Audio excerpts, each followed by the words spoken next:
Amigos y amigas de Panamá, Honduras, Costa Rica y Guatemala, sean todos bienvenidos a este segundo módulo titulado La teoría del caso. Tras 9 años de implementación del proceso penal de corte acusatorio, la Escuela Nacional de la Judicatura ha venido diseñando una serie de programas de capacitación continua que en un primer momento venía dirigido al análisis de este nuevo modelo procesal penal de corte acusatorio, cada una de sus figuras. En un segundo momento, el diseño se enfocó a lo que son las técnicas de litigación. Y el primer modelo que observamos en esa capacitación fue el modelo norteamericano, que, tal como es del todo conocido, dirige el enfoque de las destrezas de litigación, especialmente a lo que es la persuasión del juzgador. Recordamos nosotros en los programas de capacitación que se nos decía, las técnicas de litigación van dirigidas a enamorar al juzgador, a llegar a su mente y a su corazón. Luego de varios años de implementación vimos que el sistema al cual pertenecemos a partir del código modelo o tipo, sistema europeo continental, tiene sus matices y sus diferencias con el primer modelo que observamos, el sistema anglosajón.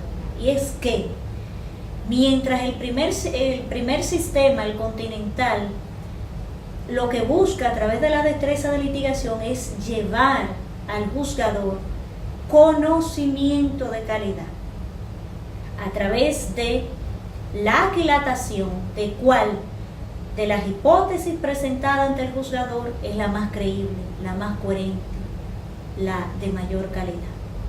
Frente al sistema anglosajón que, tal como dijimos, va dirigido especialmente o principalmente a la percepción. Tras esa diferencia, el diseño educativo de las técnicas de litigación van enfocados a realizar esa distinción. En cuanto a la teoría del caso, sigue conservando su rol principal dentro de las estrategias de litigación, y es que la misma permite orientar al juzgador desde las fases primarias del proceso, sobre todo al ente acusador, que es el que viene obligado a presentar una teoría fuerte, coherente, en base a la máxima de que quien alega un hecho en justicia o de que quien acusa es que viene más obligado a probar. La teoría del caso viene encaminada hacia ese objetivo principal. Sin embargo, vemos ahora en el escenario actual, a partir del sistema de corte acusatorio, una teoría del caso tripartita, y es que no solamente el Ministerio Público tiene derecho y viene obligado a presentar esa versión de hechos orientativa al juzgador, sino también que puede darse, porque la normativa lo permite, de que la víctima, constituida en querellante, pueda convertirse en acusador particular y tener también que presentar su versión de hechos y teoría del caso. Vemos que aunque la defensa no viene obligada a presentar teoría, es recomendable que realice un papel activo frente a los jueces para que se dé uno de los principios basilares del proceso penal actual, que es el contradictorio. Presentación de teoría acusatoria, presentación de defensa negativa, tal como se denomina en técnica de litigación. Y es por eso que el diseño en cuanto a contenido de este segundo módulo viene enfocado principalmente a reflexionar acerca de el plano conceptual de la teoría del caso, el objetivo principal de esa versión de los hechos, los elementos que conforman la teoría del caso, cuáles son los supuestos que debemos tomar en consideración para formar esa teoría, cuáles son los hechos principales que debemos seleccionar, en qué consisten esos hechos principales o proposiciones fácticas, cuál es el alcance de la teoría jurídica en este tipo de estrategia y sobre todo, y lo más principal,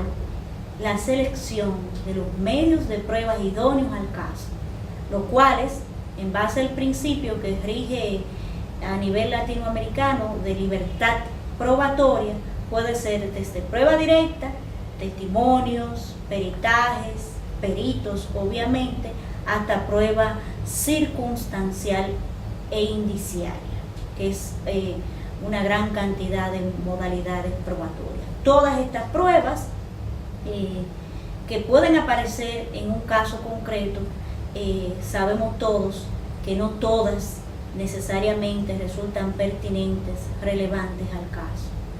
Y entra en juego ese tercer elemento de la teoría del caso, que es la selección de la prueba idónea al caso. Entonces, a partir del plano conceptual, de los elementos que conforman esta teoría del caso, vamos a ver cuál es su importancia, para qué nos sirve, simplemente para orientar al juzgador o sirve para algo más.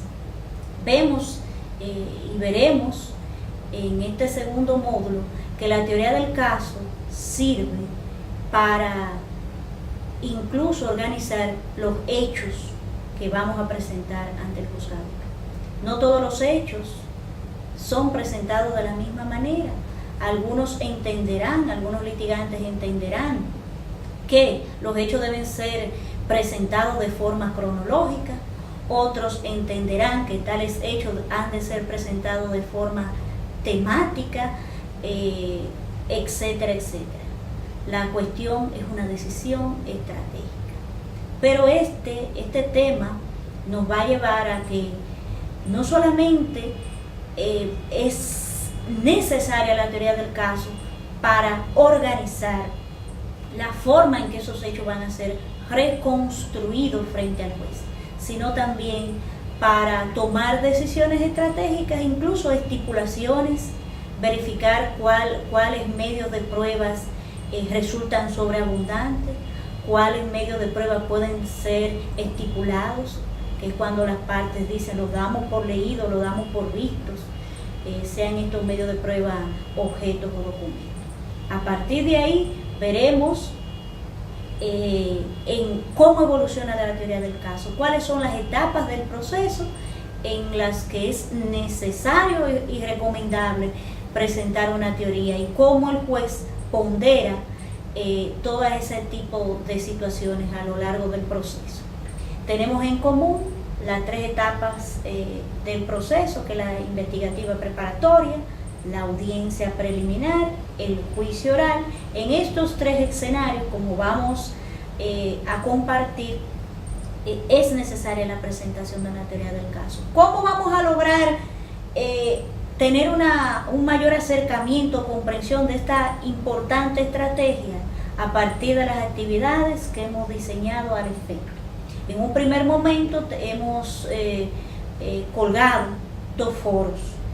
En el primer foro pues compartiremos el plano conceptual, el cual iremos construyendo conjuntamente a partir del intercambio de ideas y experiencias, de qué entienden ustedes o qué entendemos nosotros es una teoría del caso, sus elementos, su importancia y las etapas de evolución, siempre tomando en consideración el enfoque hacia las raíces mismas de nuestro sistema de corte acusatorio, diferenciándolo del norteamericano. Luego tenemos un segundo foro donde precisamente se enfatiza acerca de esa diferenciación. Presentamos dos fragmentos de video de películas norteamericanas en las cuales pues se oraliza teorías del caso con miras a evaluar cuáles son los puntos principales que establecen la coincidencia o diferencian la utilización de esta estrategia en esos sistemas frente al que nosotros compartimos. Finalmente hay una tarea que es inevitable, que es la construcción de una teoría del caso.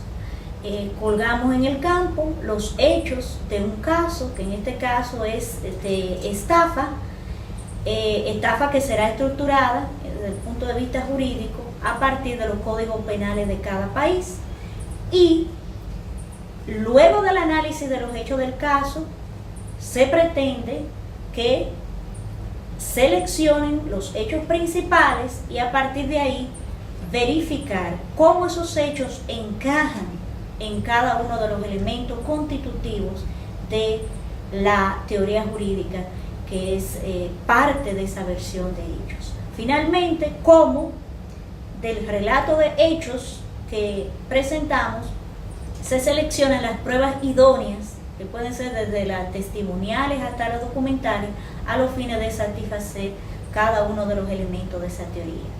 Pero sin olvidar, luego de construir una teoría de acusación, que la necesidad que tenemos nosotros, y es lo que realiza el juzgador, de detección de cuáles son las fortalezas y debilidades de esa teoría, que es el rol, lógicamente, de la defensa, debilitar la teoría del caso. ¿Por qué el juzgador debe conocer todo esto? El juzgador, como director del debate y como el ente encargado por el ordenamiento jurídico procesal de utilizar el sistema de evaluación sana crítica, evaluará desde un primer momento, en la etapa procesal de que se trate, la calidad de esa teoría del caso, la coherencia de esa teoría del caso, y luego, obviamente, hará un coteo entre los hechos que conforman tal teoría, la subsunción de esos hechos con el derecho y la prueba que sostiene tal hipótesis. Y al final seleccionará la hipótesis que le parezca más probable. Amigos y amigas, lo que pretendemos es compartir con ustedes todo este contenido que ha sido diseñado con mucho cariño. Tenemos, al igual que ustedes, muchísimas expectativas de construir juntos este segundo módulo y auguramos por su participación activa y la calidad de sus intervenciones, éxitos en este segundo módulo. Sean todos bienvenidos y les invitamos a seguir participando con el mismo entusiasmo que hasta ahora han observado. Bienvenidos, y estamos para cualquier interrogante o cuestionamiento a su disposición, y estaremos de la mano desarrollando este segundo módulo de litigación denominado Teoría del Caso. Muchas gracias.